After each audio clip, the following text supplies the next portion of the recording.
बिस्मिल्लाहिर्रहमानिर्रहीम। अस्सलाम वालेकुम।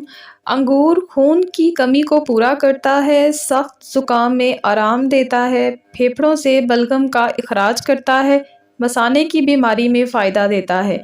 इस्त्री कम से कम इस्तेमाल करें। बच्चों के कपड़े, अबाया, स्वेटर और शॉल्स वगैरह निकालने के बाद हैंगर्स पर डालकर खुश्क करें। इस तरह इस्त्री की ज़रूरत कम पड़ती है।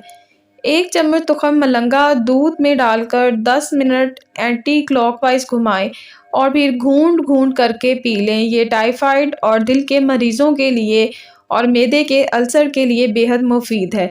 थोड़ी सी टूथपेस्ट लेकर हेयर रिमूवल लोशन में मिलाकर लगाने से कई महीनों तक बगलों में बाल नहीं आते। रात को सोते वक्त भूल कर भी अपनी चारपाई पर प्याज का टुकड़ा या पूरा प्याज बिल्कुल नहीं रखना चाहिए, क्योंकि प्याज आपकी चारपाई पर पड़ा होगा तो आपको शदीद बुखार हो सकता है। छुरी से हाथ कट जाए और कोई दवा ना हो तो हल्दी लगाकर पट्टी बांध ले, खून बंद हो जाएगा। जिस्म के 5 हिस्सों की मालिश कीजिए। दोनों पाँव के तलवों की मालिश कीजिए, गर्दन के पिछले अतराफ के पट्टों की मालिश कीजिए, कनपट्टियों की मालिश कीजिए, दोनों हथेलों की मालिश कीजिए। इससे आपको कभी थकावट महसूस नहीं होगी। अगर जिस्म में कहीं कांटा चुभ जाए और निकलता ना हो तो अंडे की सफ़ेदी में थोड़ी सी फटकरी मिलाकर उस जगह के ऊपर आप बांध लें। थोड़ी देर में कांटा निकल जाएगा।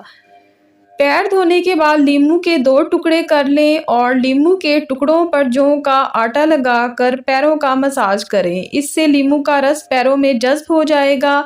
5 मिनट के बाद धोकर पेट्रोलियम जेली या लोशन लगाएं। पाँवों से जो काले निशानात हैं, स्याह निशानात हैं, ख़त्म हो जाएंगे। अगर मेकअप के इस्तेमाल से झुर्रियाँ पड़ जाएं तो मिट्टी की प्याली में 1 चम्मच बालाई और 3 बादाम की गिरियाँ पीसकर रात के वक़्त अपने चेहरे पर लेप करें। झुर्रियाँ और स्याहियाँ ख़त्म हो जाएंगी। 1 चम्मच नारियल के तेल से दांतों को धो लें और 15 मिनट तक नारियल का तेल दांतों पर लगा रहने दें, ताकि दांतों में मौजूद बैक्टीरियाज ख़त्म हो जाएं। दांत बिल्कुल सफ़ेद और साफ़ हो जाएंगे। कभी चोट लग जाए और खून बहना बंद ना हो तो फौरी उबली चाय की पत्ती डाल दी जाए। आप देखेंगे कि खून बहना बंद हो जाएगा। घर के शीशे चमकाने के लिए भी इस पत्ती को इस्तेमाल कर सकते हैं। एक कपड़े को गीला करें, इस पर उबली हुई चाय की पत्ती रखें, इससे शीशे को साफ करें, फिर सादा पानी के साथ वॉश करें, शीशे चमक जाएंगे।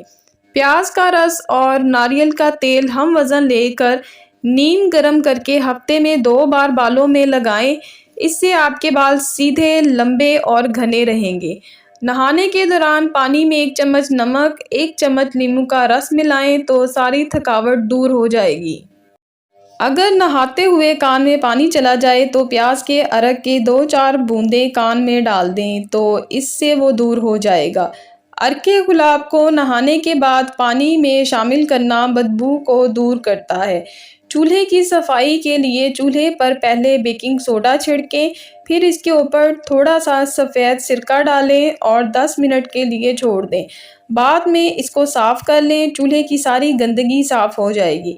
फ्रिज को साफ़ करने के बाद फ्रीज़र वाले हिस्से को खुश्क करके हर तरफ अच्छी तरह ग्लिसरीन लगा दें। इस तरह बर्फ़ आसानी से उतर जाया करेगी और ज़्यादा जमेगी भी नहीं। जालों को साफ़ करने के बाद उस जगह पर एक कपड़ा नमक वाले पानी में गीला करके लगाएं तो जाले दोबारा नहीं लगेंगे।